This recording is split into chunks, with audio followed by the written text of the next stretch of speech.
Dear students, आज आम Odisha plus two बोर्डर second year poem the ballad of father Gilligan कविताटी को पढ़ा एवं आलोचना करवा। प्रत्येक डिफिकल्ट शब्द गुड़िकर ओडिया मीनिंग कहीदे ताकू लेखिनिय एवं प्रत्येक लाइन को मध्य ओडिया रे बुझेबा को चेष्टा करुच्ची। तुम मैंने चेष्टा कर बुझापी जदि तथापि किसी आवश्यक रहे बा डाउट रही जाए तुम मैंने चाहिए कमेंट बॉक्स माध्यम पचारि पार। ये कविताटी इंग्लिश डेस्क्रिप्शन कर जो मैंने चाहिए ताको पढ़ी पार। चलो आम प्रथमे कविताटीर पोएमटीर टाइटल को लेकिन डिस्कसन करदे। तापर कविताटी द पोएमटी को आम आस्ते आस्ते लाइन बाय लाइन पढ़ा को चेष्टा करवा। The Ballad of Father Gilligan. Ballad actually means a narrative short poem that tells a story. I mean to say, Father Gilligan. The father term belongs to according to Christian mythology. I mean, church पुरोहित बा father रही था मंदिर मानक पूजारी रही था पुरोहित रही था। ठीक से भाई चर्च मानक ख्रीष्ट पूजा अर्चना फादर मान रही था। गिलिगन द टाइटल में भी आम गोटे थर कहीपर फादर गिलिगन विषय छोटिया कविताटे अर्थात जहाँ कोई कहानी की वर्णना करुच्ची। लेखक विलियम बटलर येट्स जी कि 1885 मसीह जन्मग्रहण करते एवं 1949 मसीह मृत्युवरण करते। चलो आम कविताटी को लाइन बाय लाइन डिस्कसन करवा और देखा प्रत्येक लाइन रो मीनिंग कौन रहुछि। The old priest Peter Gilligan वृद्ध पूजक बा फादर जनक नाम थिला पीटर गिलिगन। से वृद्ध पूजक बा फादर जे कि प्रधानतः चर्च रे काम करथांती पुरोहित हिसाब रे Peter Gilligan was very night and day. Was very very means एठी आमे बिजी नुहे टायर्ड बोली कहबा हालिया हो पड़िथिबा बा क्लांत हो पड़िथिबा। नाइट एंड डे राति दिन अर्थात आम गोटे अर्थ बुझी पारिबा वृद्ध पूजक जनक पीटर गिलिगन वृद्ध पूजक जनक राति दिन अक्लांत परिश्रम करके क्लांत थिले। कारण कौन for eight for earth because बा कारण नहीं पारिबा आमे for half his flock were in their beds. Half his flock flock माने कहले पिला आमे कोर्थ रे बुझिबा इठी लोक मान को बुझी किछि लोक अधिकांश लोक ये फ्लॉक कहले प्यारिस से चर्च कनेक्टेड लोक गुड़ाक जो लोक माने कि सबू भल मंदे चर्च सहित कनेक्ट रही था फादर अधीनस्थ हो सब कार्यक्रम जोग दियंती बा निजर सुख दुख समय फादर साहाय्य नहीं था। जो माने कि बा जो मानक कि फादर सब समय आवश्यक साहाय्य करुथांती। अर्थ आम ये बुझीपारे half of his flock were in their beds अधा तांका ही लोक मानक मध्यरु अधे लोक इन देयर बेड्स जो माने कि सेमानकर बेड रे थिले अर्थात बिना कारण कहीं बेड रही पारती नहीं। निश्चित भाव में आम गोटे अर्थ बुझीपार जन अक्लांत परिश्रम करुच्ची अर्थ निश्चित भाव से लोक मैंने रोगाक्रांत थे इन देयर बेड्स और किंबा अंडर ग्रीन शॉर्ट्स ले माने पड़ी रहा ग्रीन माने सबुज अंडर तले शॉर्ट्स माने आमर मशाणी भूमि कहीपर समाधि स्थल बोली कहीपर अर्थात समाधि स्थल रे पड़ी रही थे। आम कौन बुझे ये आम प्रथम अर्थ यह बुझीदे जे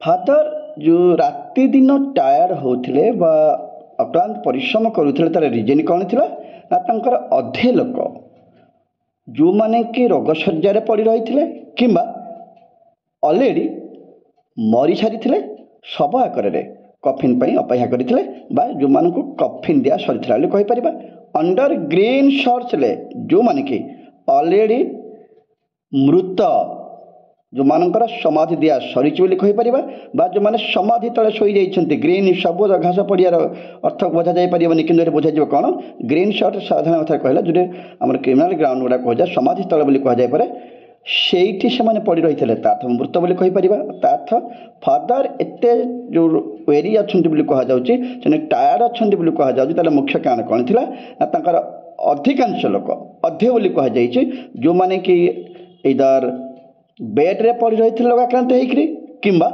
ऑलरेडी मरी सारी फादर से एत कहीं टायर्ड थे पिला आम गोटे कथा जानीचे जमीती मंदिर पूजक मैंने आम पूजा कार्यक्रम साहय करती आमर विभिन्न प्रकार धार्मिक कार्यानुष्ठान आमको सहयोग करते किंतु चर्चर फादर माने पुरोहित मैंने टिके अलग प्रकार होते मुख्यतः देखा जाए चर्चर फादर माने टिके मंत्रतंत्र जानते विश्वास करा जाए जड़ीबूटी औषध विषय जानते विश्वास करा जाए अर्थ फादर एते टायर्ड बा क्लांत हबार गोटे कार्यक्रम सामना को पड़े आसला जेहेतु अधिकांश लोक रोगशज्यार पड़ रोते फादर से सेवा करने को जाते द्वितीयतः जो मैंने मरी भी जाते से मानकर सेवा मध्य फादर करते अर्थात से तो शवदाह करानी से जितेबाला नहीं कफिन रे भर्ती करके समाधि तो दि जाए फादर आवश्यकता पड़ी था हे तो आम हिंदू धर्म अनुजाई पुरोहित माने बाधे शव सांगे जाती ना केतक निर्दिष्ट धर्म को छाड़देला ब्राह्मण माने शव सहित जाई न था किंतु ख्रीस्टियन माइथोलॉजी कहूँ जे शव सांगे जड़े फादर प्रायतः जाइथांते एवं से तार सब नित्यक्रम सारा कफिन बा शवधार रखी समाधिस्थ कर जोपाई कि फादर बुद्ध फादर जनक टायर्ड हबार मुख्य कारण रही once he while he nodded on a chair एकदा जेतेबेले से means father nodded on a chair ढोलौथिले ऑन ए चेयर पर बसिकी ढोलौथिले at the moth hour of the eve समय कौन थिला at the moth hour of the eve माने संध्या समय मथ आवर पिले गोटे भल शब्दटीए आम गाँ गहली मानक पुराना शब्द शुणीचे माछी अंधार मुह अंधार समयटा eight the moth hour of the एव संध्यार से मुह अंधार समय अर्थात माछी अंधार समय कहुए मथ माने एक प्रकार छोट छोट इनसेक्ट मशा जो टी बड़ हे आम देखीचे पे सूर्य अस्त हो गला देख आस्ते आस्ते आकाश किसी छोट छोट इनसेक्ट उड़ू था आम गाड़ी कि सैकेल गला बेले आसिक आम आखिरी माड़ी था बास से मैंने होती मथ अर्थात से समय प्रायतः सूर्य अस्त हो जाते से समय फादर कौन करना टिके चेयर उपर बसिकी ढोल पड़ी समय कौन थी ना मथ आवर समय था एवं मैंने संध्या बोली कही मथ माने से छोट डांस बा छोट छोट इनसेक्ट हो पारे मशा भड़ी जो मैंने कि सूर्यास्त पर प्रायतः बाहरी था दुई थर से सामने को आसी था सूर्यास्त पर एवं सूर्य उदय पूर्व पहांतिया समय आसी था ओके अर्थ कौ समय फादर ढोले पड़ी जो समय मथ मान आसी सारी अर्थात संध्या हो सारी फादर टिके ढोलौथिले समय थिला मथ आवर अर्थात मथ माने मध्य आसी सारी another poor man sent for him कही जने लोक पे पोर अर्थ आम गरीब बुझीबा नहीं बिचरा लोकटी बा निरीह अर्थ बुझीपर आम गरीब अर्थ नुह निरीह अर्थ बुझीपर another poor man sent for him तांकु डकई पठेइथिले से निजे आसी नथिले कही जने निरीह लोकटे कहा हाथ में फादर को डके पड़ते सेंट फॉर समन डकई थिले and he began to grieve he father began आरंभ करते ग्राइव करवा पे ग्राइव मीनिंग जब आम टे सामान अर्थ बुझा चेष्टा करवा ताहले जेमिति कि मन दुख करवा मनस्ताप करवा रिजन कौन थिला फादर कौन पाई मनस्ताप दुख प्रकाश करुले लोक तो डकई पड़ते काम तो सेवा करवा से निश्चित जीवार थिला किंतु फादर से जीवा परिवर्ते କିଛି କାରଣ ପାଇଁ ମନ ଦୁଃଖ କରୁଥିଲେ। କ'ଣ ସେ କାରଣ ଥିଲା ଆମେ ଦେଖିବା ଯେ କାହିଁକି ମନ ଦୁଃଖ କରୁଥିଲେ।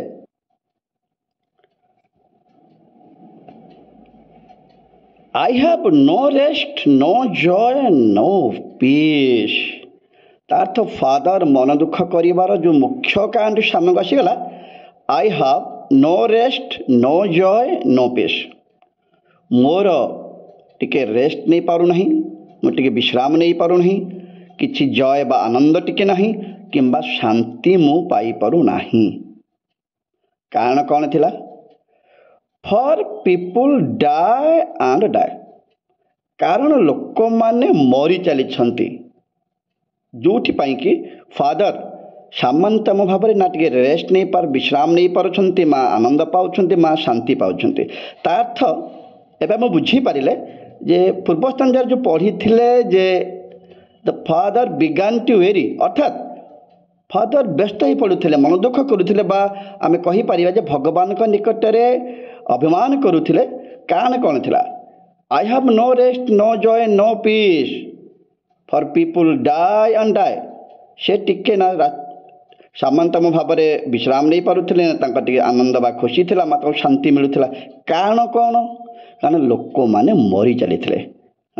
ଜଣ ଜଣ ହିଁ ଅନେକ ଲୋକ ମରି ଚାଲିଥିଲେ, ଯେଉଁଥିପାଇଁ କି ଫାଦର ଚାହିଁଲେ ବି ସାମାନ୍ୟତମ ଭାବରେ ରେଷ୍ଟ ନେଇପାରୁଥିଲେ। ଯେତେବେଳେ ସେ ଅନ୍ୟ ଲୋକଟି ଡକେଇ ପଡ଼ିଥିଲା, ସେ ମନ ଦୁଃଖ ତ କରୁଥିଲେ, କିନ୍ତୁ ତଥାପି ଅଭିମାନ କଥା କରିଥିଲେ ବା ବ୍ୟସ୍ତ ହୋଇ ପଡ଼ିଥିଲେ। କାରଣ ପୁଣି ଆଉ ଜଣେ ଲୋକ ମରିଯିବ ବା ମରିଯିବାର ସମ୍ଭାବନା ଅଛି, ଯେଉଁଥିପାଇଁ ତାଙ୍କୁ ଡକାରେ ଆସୁଛି। ସେଇଟା ବି କ୍ଲିୟର କରିଦେଲେ। କାରଣ ତାଙ୍କୁ ଟିକେ ଦ୍ୱିତୀୟତଃ ସେ ପୁଣି ଯିବାକୁ ପଡ଼ିବ, ସେ ରେଷ୍ଟ ନେଇପାରିବନି, ନା ତାଙ୍କୁ ଜୟ ମିଳୁଛି ନା ପିସ୍ ଆସୁଛି। ସେ ପୁଣି ଯିବେ ମାନେ ପୁଣି ସେ କାମ କରିବାକୁ ପଡ଼ିବ, ପୁଣି ସେ ଟାୟାର୍ଡ଼ ହେବେ। କାରଣ ଲୋକ ତ ମରିଯାଉଛନ୍ତି ନା, ସେବା କରିବେ କ'ଣ? ତାଙ୍କୁ ସେବା କରିବାର ଅଛି। After cried he, after cried he ମାନେ ଫାଦର, cried he, ଏତିକି କହିଦେଲା ପରେ ପରେ କ'ଣ କହିଦେଲେ କି? I have no rest, no joy, no peace, for people die and die। ସେ କଥା କହିଦେଇଛନ୍ତି। After cried he, ସେ କଥା କହିଦେଇଛନ୍ତି ଯେ ମୁଁ ଟିକେ ବିଶ୍ରାମ ନେଇପାରୁନି, ମୋତେ ଆନନ୍ଦ ମିଳୁନାହିଁ, ମୁଁ ଶାନ୍ତି ପାଇପାରୁନାହିଁ, କାରଣ ଲୋକମାନେ ମରି ଚାଲିଛନ୍ତି। People die and die.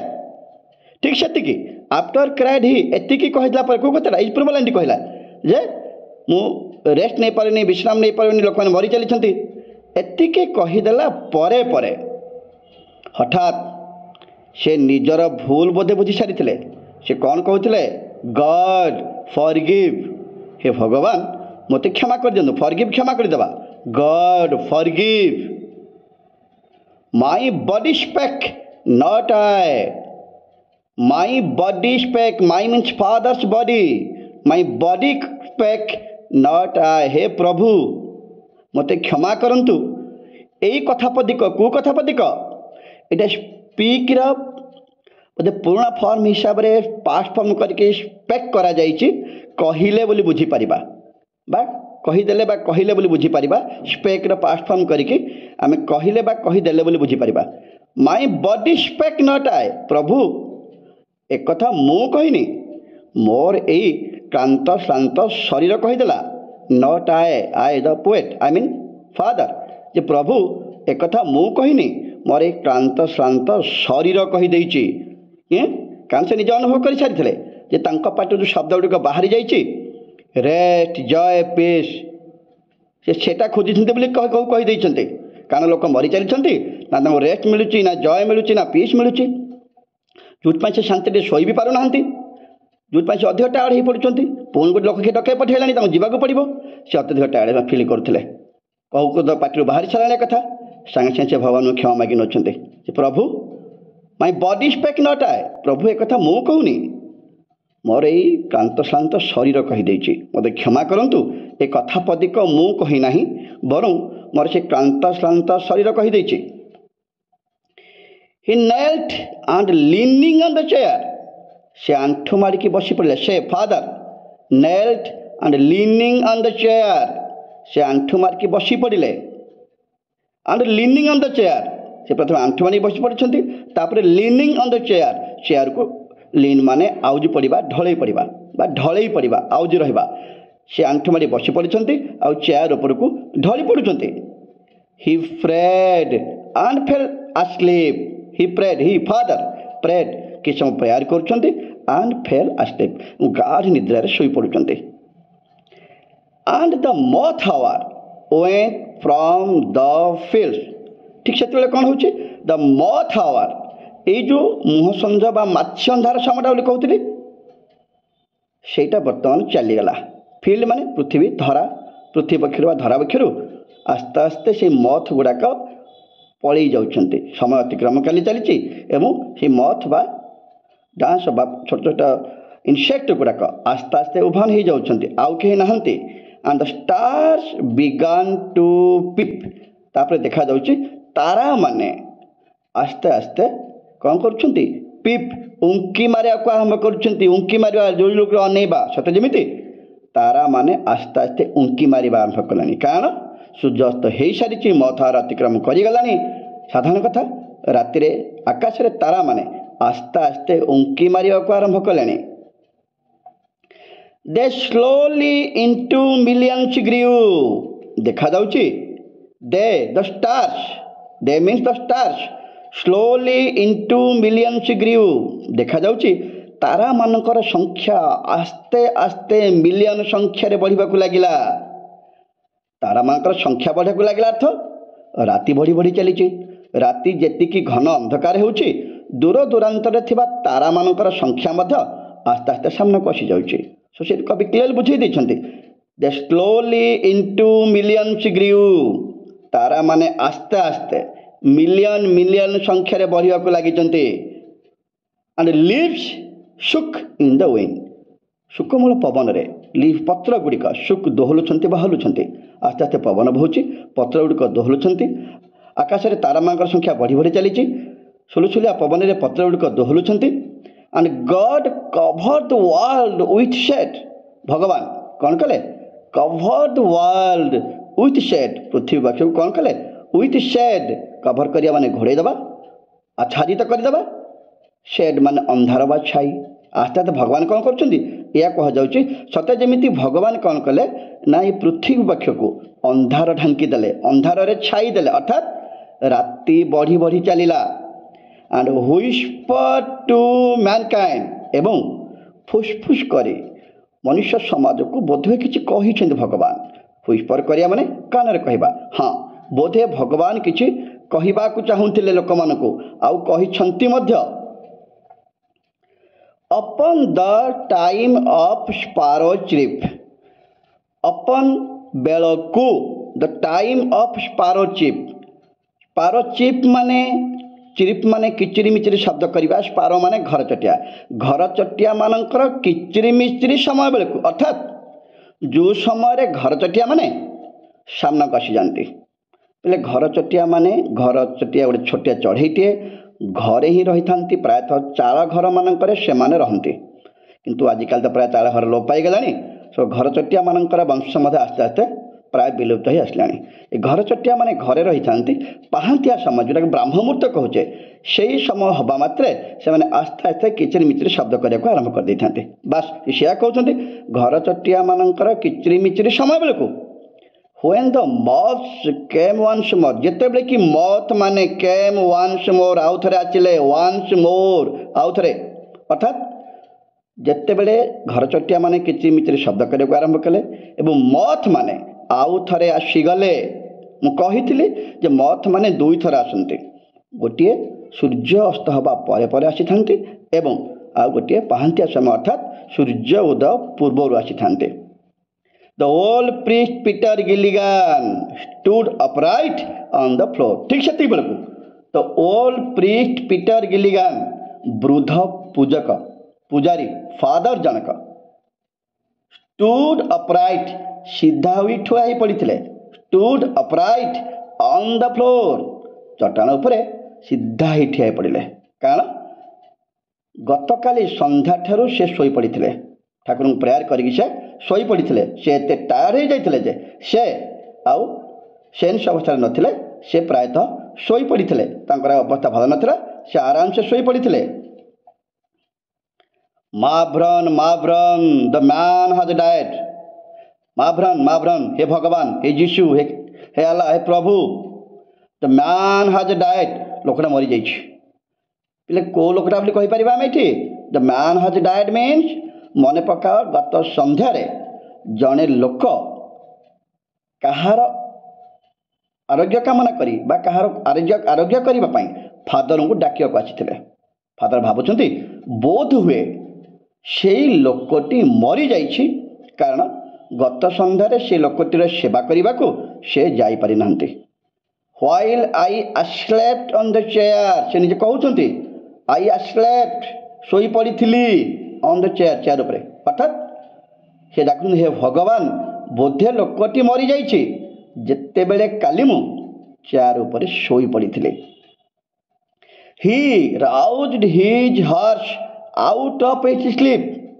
से उठाइले हिज हॉर्स तंक घोड़ाटी ही फादर तंक घोड़ाटी के उठाइले आउट ऑफ इट्स स्लीप तार निदरू ताकू उठे फादर तो टायर्ड थे घोड़ा कहीं टायर्ड थिला हाँ पिले फादर तो चलिक जाऊ न फादर घोड़ाटी मध्य व्यवहार करते सो फादर जुआड़े जाते घोड़ाटी मत जाऊला से टायर निश्चय हो सी भी शोई पड़ी सो फादर उठा संगे संगे घोड़ाटी के मध्य से निदर उठे रोड विथ लिटिल केयर तापर जिते दूर संभव जिते बेगरे हो पारे राइट पास रोड जिते दूर हो पारे से घोड़ा चल जावाक चेष्टा करते विथ लिटिल केयर आम ये लिटिल केयर अर्थ केयरलेसनेस बोली कहीपरानी कि द्रुत बेगर जाऊे सत कथा किंतु केयरलेसली नुहे अर्थात शीघ्र से लोकटी घरे पहुँचापी से द्रुत बेगर घोड़ा चलैकी जाऊे कारण लक्ष्य थिला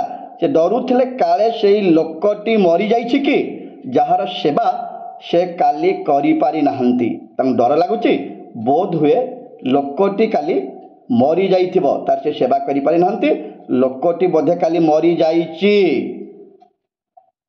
ही रोड नाउ आज ही नेभर रोड से एते बेगरे घोड़ा चढ़ी चली जे हाँ से एमिति घोड़ा चलते जमीती कि से तांको जीवन काल मध्य एमिति केबे भी घोड़ा चलई नथिले बाय रॉकी लेन एंड फेन रास्ता भल नथिला रॉकी पथुरिया लेन गली गुड़ाक एंड फेन सन्तसंतिया जो चिकिटा माटी थाए जेकोसी मुहूर्त पाद खसी जावार चान्स थाए फेन माने सन्तसंतिया जो आम सन्तसंतिया चिकिटा जगह था जो पाद खसार चान्स थाए ताले राइटर बा फादर जो एते द्रुत गति रे घोड़ा चलिकी जाऊथिले से रास्ता कौन सी साधा सीधा रास्ता नथिला बरु एक पथुरिया लेन थिला जोटा पुणी फेन बोली कह अर्थात सन्तसंतिया जगह थिला जोटिकी प्रति मुहूर्त पथर रे घोड़ा झुंटी पड़ार भय थिला से पड़ीजार भय थिला फेन जाके जेहेतु गोड़ खसीबार चान्स थिला जेहेतु मार्च एरियाटी the sick man's wife open the door father जो पहुँची जाइछंती सिक मैन्स वाइफ अर्थात जो लोकटी रोगरे पड़ीथिला से लोकटीर स्त्री कबाड़ खोलुछंती the sick man's wife open the door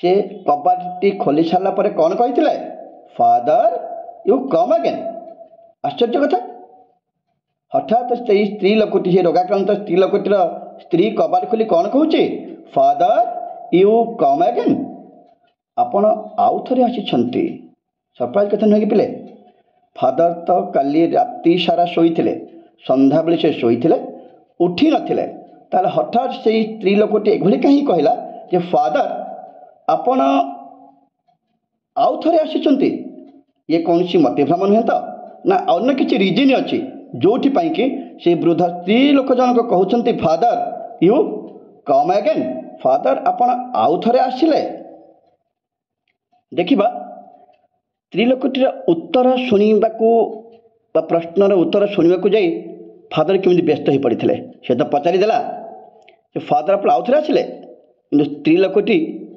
कौन उत्तर दाऊ से बोधे शुणी अपेक्षा कर अवस्था नथिले से पुणी पचारि देइथिले and is the poor man dead he cried से विकल ही पचारिदेले क्राइड चित्कार कर विकल ही पचारिदेले is the poor man dead बिचरा निरीह लोकटी मरी जाइछि कि काली राति रे बिचरा से निरीह लोकटी मरी जाइछि कि ही क्राइड से विकल कर पचारि देइथिले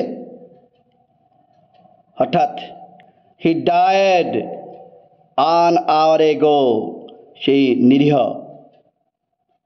ସ୍ତ୍ରୀ ଲୋକଟି କହିଥିଲା। ହଁ ସେ ବୋଧହୁଏ ତାଙ୍କର ହି ଏଠି କିଏ ବୁଝିପାରିବା?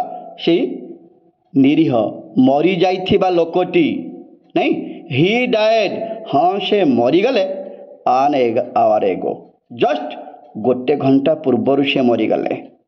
ହି ଡାଏଡ୍ an hour ago। ଏଠି ହି କାହାକୁ ବୁଝାଇବା? ତା ଅର୍ଥ ସେ ସ୍ତ୍ରୀ ଲୋକର ସ୍ୱାମୀ ଯିଏ ବର୍ତ୍ତମାନ ମରିଯାଇଛନ୍ତି, ଯାହାକୁ ସେବା କରିବା ପାଇଁ ଗତକାଲି ତାଙ୍କୁ ଡକାଯାଇଥିଲା, କିନ୍ତୁ ଫାଦର ଆସିପାରିନଥିଲେ। ବର୍ତ୍ତମାନ ସେ ଲୋକଟି ମରିଯାଇଛି। ତ ଓଲ୍ଡ ପ୍ରିଷ୍ଟ ପିଟର ଗିଲିଗାନ୍, ହଠାତ୍ ବୃଦ୍ଧ ଫାଦର ବା ପୂଜକ ଜଣକ ପିଟର ଗିଲିଗାନ୍ କ'ଣ କରୁଛନ୍ତି?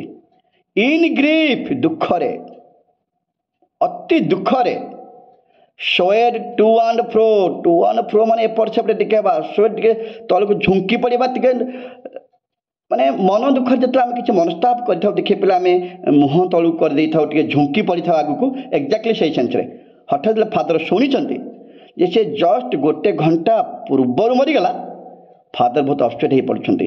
ତା ମୁଣ୍ଡ ନଇଁ ଯାଉଛି।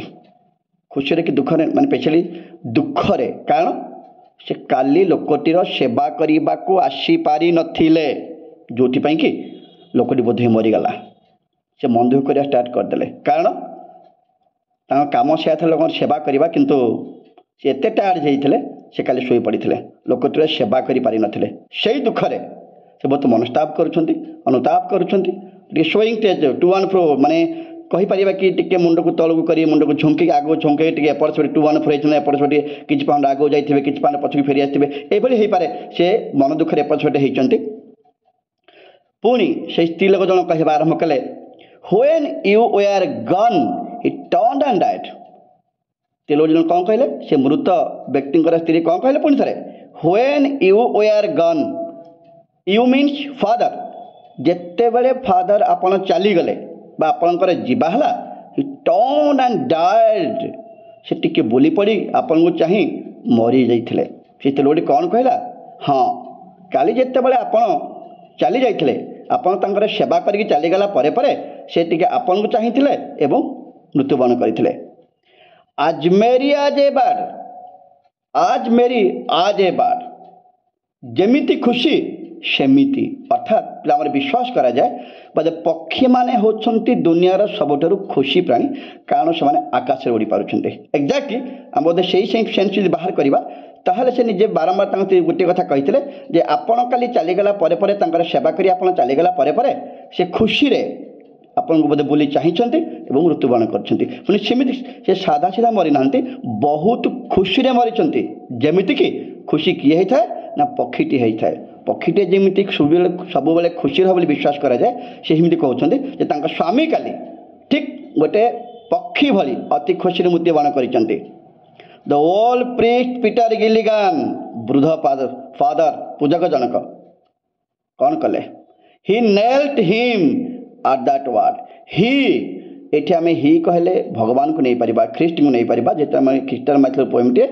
ହି ନେଲ୍ଟ ହିମ୍ ଆଟ୍ ଦ୍ୟାଟ୍ ୱାର୍ଡ, ଏଇ କଥା ପଦକରେ, ଆଟ୍ ଦ୍ୟାଟ୍ ୱାର୍ଡ, ଏଇ କଥା ଶୁଣିବା ପରେ ପରେ। କେଉଁ କଥା କହିଥିଲେ କି? ସେଇ ମୃତ ବ୍ୟକ୍ତିର ସ୍ତ୍ରୀ କହିଥିଲେ ଯେ ଆପଣ କାଲି ଚାଲିଯିବା ପରେ ପରେ ସେ ଆପଣଙ୍କୁ ଚାହିଁ ଖୁସିରେ ମରିଯାଇଥିଲା। ବାସ୍ ଏଇ କଥା ପଦକ ଶୁଣି ସାରିଲା ପରେ ହି ନେଲ୍ଟ ହିମ୍, ସେ ମାନେ କିଏ? ଭଗବାନ। ନେଲ୍ଟ ଆଣ୍ଠେଇ ଦେଇଥିଲେ, ହିମ୍ ତାଙ୍କୁ ମାନେ କିଏ? ଫାଦରଙ୍କୁ। ଏଇ ହିଟା ହେଉଛି କି ଭଗବାନ, ଏଇ ହିମ୍ ହେଲା ନିଜେ ଫାଦର ବା ପୋଏଟ୍ ବୋଲି କହିପାରିବା। ହି ନେଲ୍ଟ ହିମ୍, ତାଙ୍କୁ ସେ ଆଣ୍ଠେଇ ଦେଇଥିଲେ ଆଟ୍ ଦ୍ୟାଟ୍ ୱାର୍ଡ, ଏଇ କଥା ପଦକରେ। ଅର୍ଥାତ୍ ସତରେ କ'ଣ ଭଗବାନ ଫାଦରଙ୍କୁ ଆସି ଆଣ୍ଠେଇ ଦେଇଥିଲେ କି?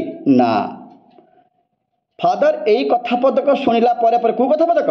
ଯେ ଆପଣ କାଲି ଚାଲିଯିବା ପରେ ପରେ ସେ ଅତି ଖୁସିରେ ପକ୍ଷୀଟିଏ ଭଳି ମୃତ୍ୟୁବରଣ କରିଥିଲା।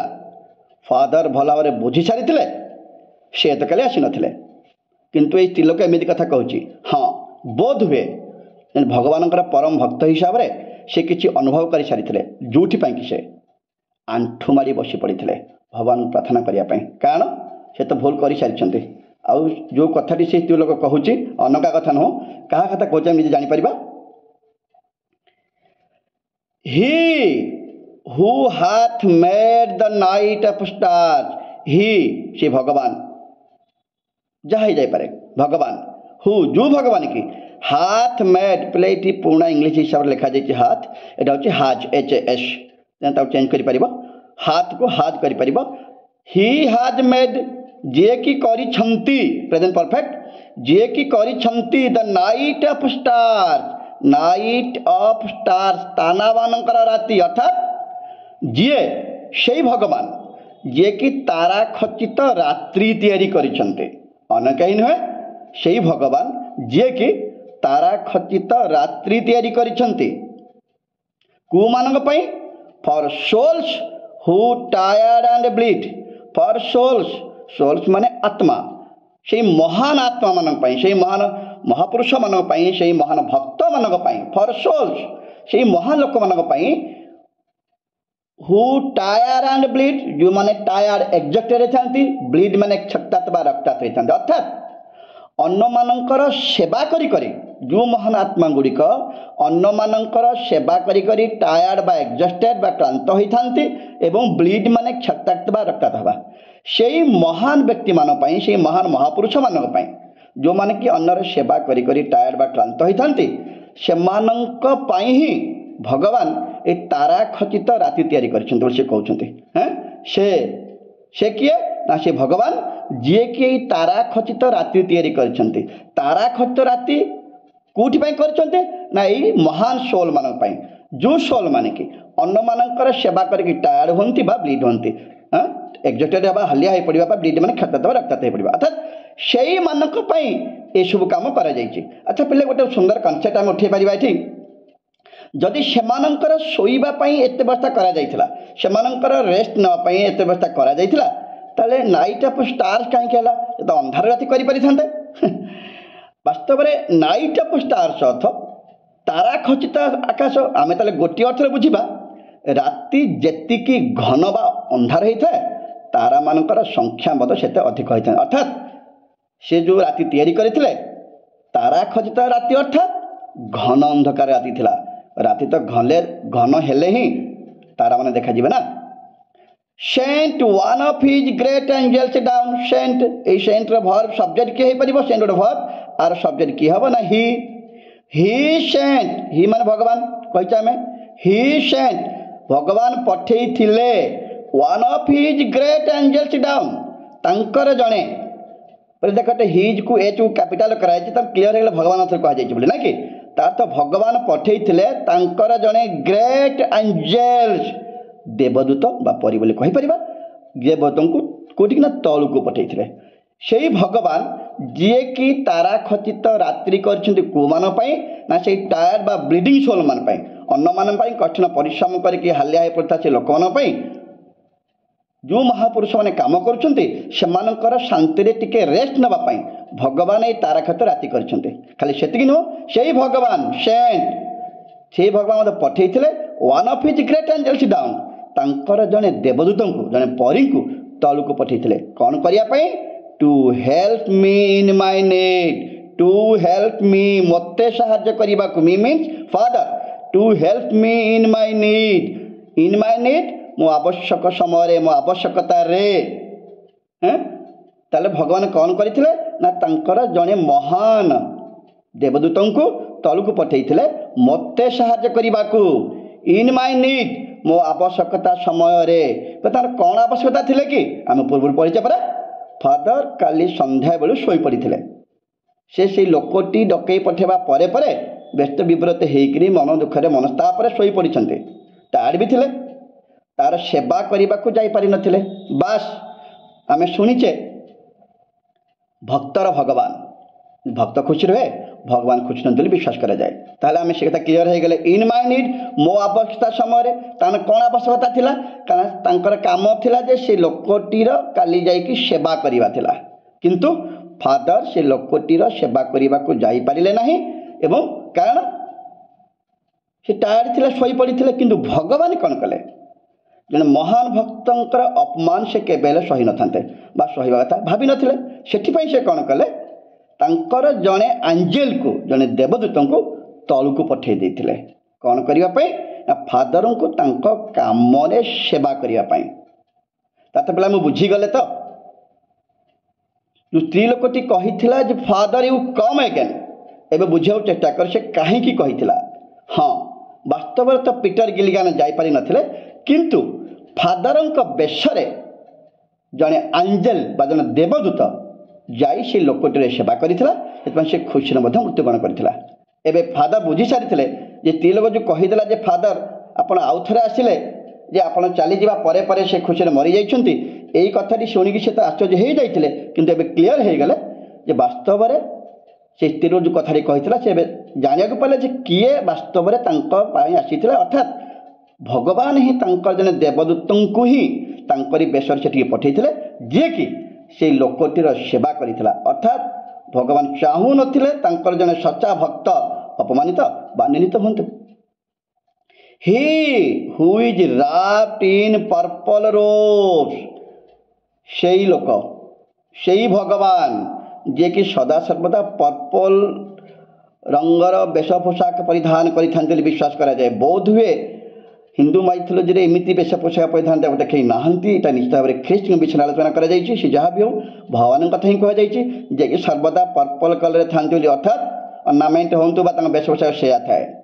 With planets in his care, ସେଇ ଭଗବାନ ଯିଏକି ସଦାସର୍ବଦା ପର୍ପଲ ବେଶରେ ପରିଧାନ କରିଥାନ୍ତି, ସେଇ ଭଗବାନ କ'ଣ କରନ୍ତି, with planets in his care, ତାଙ୍କର କେୟାରରେ, ତାଙ୍କର ଅଧୀନରେ ସମଗ୍ର ବିଶ୍ୱ ବ୍ରହ୍ମାଣ୍ଡ ରହିଛି। ନାଇଁ, ଯେଉଁ ଭଗବାନ ପର୍ପଲ କଲର କୁହାଯାଉଛି ସେଇ ଭଗବାନ, ଅର୍ଥାତ୍ ଯାହାଙ୍କ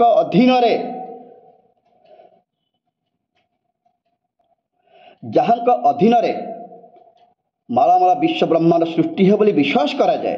ସେଇ ଭଗବାନଙ୍କ ଦୟାରେ ହିଁ ଏ ସମଗ୍ର ବ୍ରହ୍ମାଣ୍ଡ ଚାଲିଛି। ଏଇ ପ୍ଲାନେଟ୍ ଜଗତ ତାଙ୍କରି ଦୟା ବା କେୟାରରେ ଚାଲିଛି। ସେଇ ଭଗବାନ ହିଁ କ'ଣ କରିଛନ୍ତି, ହାର୍ଡ ପିଟି, ଦେଖ ସବଜେକ୍ଟ କିଏ ହେଇଥିବ, ହି ହାର୍ଡ, ଭଗବାନ he had pity on the list of things, he had pity, ସେ ଦୟା ଦେଖେଇଥିଲେ କାହା ଉପରେ, on the list of things, list of things ଅତି ନଗଣ୍ୟ ଛୋଟ ଜିନିଷଟିଏ ଯାହାର ମୂଲ୍ୟ କିଛି ବି ନଥାଏ। ତା ଅର୍ଥ ଏଠି ଏଇ ଲିଷ୍ଟ ଅଫ୍ ଥିଙ୍ଗସ୍ ଅନ୍ୟ କେହି ନୁହନ୍ତି, ଫାଦର ନିଜକୁ ଅନୁମାନ କରୁଛନ୍ତି ସେ ହେଉଛନ୍ତି ସେଇ ଲିଷ୍ଟ ଅଫ୍ ଥିଙ୍ଗସ୍। କିନ୍ତୁ ଭଗବାନ କ'ଣ କରିଥିଲେ, ସେଇ ଭଗବାନ ଯିଏକି ସମଗ୍ର ବିଶ୍ୱ ବ୍ରହ୍ମାଣ୍ଡକୁ ନିଜ କେୟାରରେ ଅଧୀନରେ ରଖିଛନ୍ତି, ସେ କିନ୍ତୁ ମୋ ଭଳି ଗୋଟେ ଅତି ନଗଣ୍ୟ କୀଟ ସଦୃଶ ଛୋଟିଆ ଜିନିଷକୁ ମଧ୍ୟ, ଛୋଟିଆ ପ୍ରାଣୀଟିକୁ ମଧ୍ୟ ଭୁଲି ନଥିଲେ, ବରଂ ଦୟା ଦେଖାଇଥିଲେ। ଯିଏକି ଯେଉଁ ନିରୀହ ନିଷ୍ପାପ ଛୋଟିଆ ଜୀବଟିଏ ବା ବ୍ୟକ୍ତିଟିଏ, ଅତି ନିମ୍ନ ସ୍ତରର ବ୍ୟକ୍ତିଟିଏ ବୋଲି ଲିଷ୍ଟ ଅଫ୍ ଥିଙ୍ଗସ୍ ବୋଲି କହିଛନ୍ତି, ସେ କ'ଣ କରିଥିଲା ନା ଆସ୍ଲିପ୍ ଅପନ୍ ଦ ଚେୟାର, ସେ ଚେୟାର ଉପରେ ଶୋଇ ପଡ଼ିଥିଲା। ସେଇ ଲୋକଟିକି ଭଗବାନ ଭୁଲି ନଥିଲେ। ସମଗ୍ର ବିଶ୍ୱ ଯାହାର ଅଧୀନସ୍ଥ, ସମଗ୍ର ବିଶ୍ୱବ୍ରହ୍ମାଣ୍ଡ ଯିଏ ଅଧୀନସ୍ଥ କରି ରଖିଛି, ସେ ମୋ ଭଳି ଗୋଟେ ସାମାନ୍ୟ ନଗଣ୍ୟ ଲୋକଟିକୁ ମଧ୍ୟ ଭୁଲି ନଥିଲେ। କାରଣ ମୋ ଆବଶ୍ୟକତା ସମୟରେ ତାଙ୍କର ସେ କାହାକୁ ପଠାଇଥିଲେ ନା ଆଞ୍ଜେଲକୁ ତଳକୁ ପଠାଇ ଦେଇଥିଲେ। ଆଉ ତାଙ୍କୁ ଜାଣିଥିଲେ ମୁଁ ଟାୟାର୍ଡ଼ ହେଇକି ଶୋଇପଡ଼ିଛି, ତାଙ୍କ ଭକ୍ତ ଅପମାନିତ ନ ହେଉ ସେଥିପାଇଁ ସେ ଏତେ କଷ୍ଟ ସହିକି କାମ କରିପାରିନାହାନ୍ତି ଭାବି ସେ କ'ଣ କଲେ, ଭଗବାନ ତାଙ୍କର ଜଣେ ମହାନ ଦେବଦୂତଙ୍କୁ ତଳକୁ ପଠାଇଥିଲେ ଫାଦରଙ୍କ ଆବଶ୍ୟକତା ସମୟରେ ସାହାଯ୍ୟ କରି, କାରଣ ସେ ଜାଣିଥିଲେ ଫାଦର ତଳେ ଶୋଇପଡ଼ିଛନ୍ତି। Thank you student, the poem is over. ଯଦି କିଛି ବି ତୁମର ଡାଉଟ୍ ରହୁଛି ତୁମେମାନେ କମେଣ୍ଟ ବକ୍ସ ମଧ୍ୟରେ ପଚାରିପାରିବ, ମୁଁ ତାର ପ୍ରଶ୍ନ ଉତ୍ତର ନିଶ୍ଚିତ ଦେବି। ଧନ୍ୟବାଦ। এই কবিতাটির মধ্যে আমি ইংলিশ ডেসক্রিপশন করেছু, যদি আবশ্যক হুয়ে তুমি সেগুলো দেখিপার এবং আবশ্যক স্থলে মোর কমেন্ট বক্সরে মতো পচারি সাহায্য নেইপার। ধন্যবাদ।